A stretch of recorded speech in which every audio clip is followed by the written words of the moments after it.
Berbagai langkah strategis kini dirancang pemerintah Kota Palembang. Salah satunya rencana pemindahan tempat pembuangan sampah akhir Sukawinatan ke lokasi baru yakni Karya Jaya pada tahun 2024 mendatang.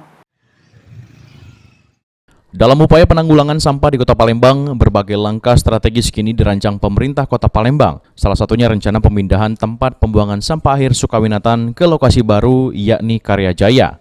Kepala Dinas Lingkungan Hidup dan Kebersihan Kota Palembang, Ahmad Mustain menjelaskan, jika sesuai estimasi saat ini, di mana pada tahun 2024 mendatang, PLTSA sudah berdiri, TPA Sukawinatan sendiri direncanakan akan ditutup dan ditambang oleh pihak ketiga untuk dijadikan lahan produktif.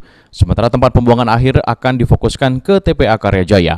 Namun sebelum rencana ini terrealisasi, pihak pemerintah Kota Palembang sendiri akan merevitalisasi TPA Karya Jaya agar mampu menampung sampah dari masyarakat Palembang yang sejauh ini mencapai 1.200 ton per hari.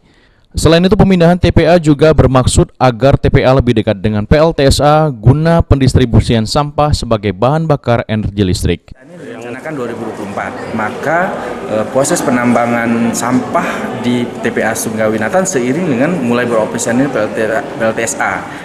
Nah, sebelum itu maka kita harus merevitalisasi dulu tuh TPA di Karya Jaya. Jadi TPA begitu PLTSA-nya tutup, begitu PLTSA-nya berdiri, maka TPA Karya Jaya Sukawinatan tutup untuk ditambang.